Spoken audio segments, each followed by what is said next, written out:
Oh, hey, I didn't see you there. In this video, I'm going to talk to you about how to be successful on the group exercise lab. Looking at it, you would think, oh, there's no way I could mess this up. But students really never cease to amaze me in the ways they misinterpret my questions. So I'm going to try to make it as clear as humanly possible so that you can get an A on this lab. Let's get started. As usual, I've got my grades blinded. I don't know who you are. I've got your document open on the left-hand side, and I've got my rubric open on the right-hand side. I'm going to open it up just so that you can see what I see. Really what I'm looking for here is I don't have you record yourselves doing your homework. I expect that you do it, and then you're going to obviously reflect on it. So really what you need to do here is write as much as possible so that I know that you know. I mean, is that a theme here or what? I want you to read the prompts carefully, and I want you to answer them fully.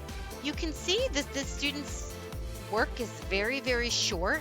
I expect each one of these boxes to be about a page at least. Some students go a page and a half on these if they're really doing it right. Because that's where your learning is happening, right? If you're taking the class, the learning occurs in the reflection on the class. So here you could see that this student did not provide really any information about their classes.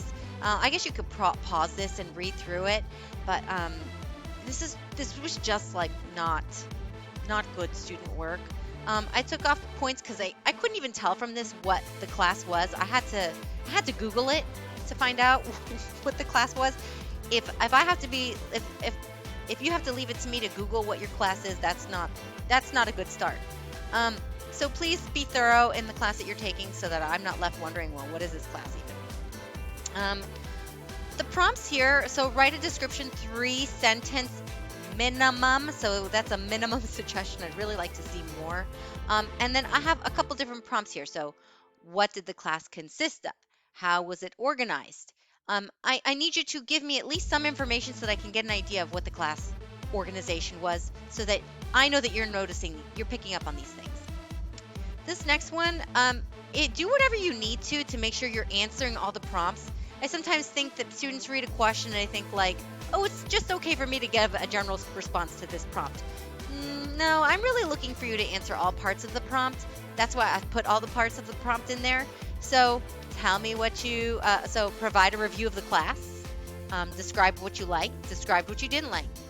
Describe the appropriateness of the class for different populations. And detail whether modifications for intensity of exercise were provided. And if there were, describe those modifications. I'm not going to ask you to list every single modification, but maybe you could say something like, oh, this class was really high impact and very intense.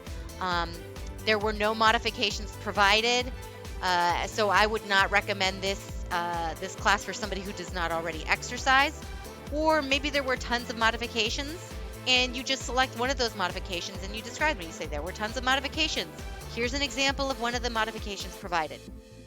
And then on this last one, again, back to the motivational strategies. I usually have this in Module 7. That's why it's called Module 7, but we're in a very, very condensed time period here. And these were the two modules that made the most sense together, obviously, because they're both related to motivation and adherence. So here, very similar to your client intake, you're going to look at those, the techniques in the book, and you're going to pull out the ones that you notice the most in the video.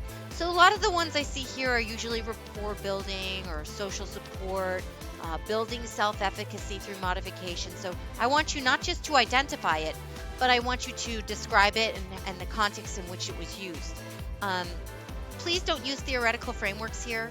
Goal-setting theory is not a technique. It is a behavior change framework or a behavior change theory.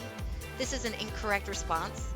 So please make sure you're using techniques and not theories or frameworks in your responses here.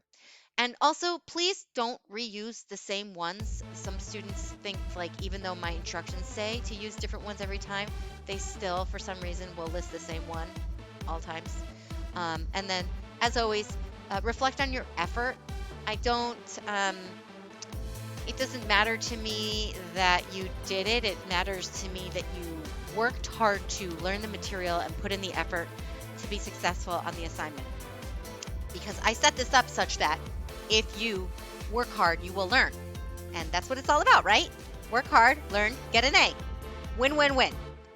All right, so I hope this is enough for you to be successful. I hope to see some A's.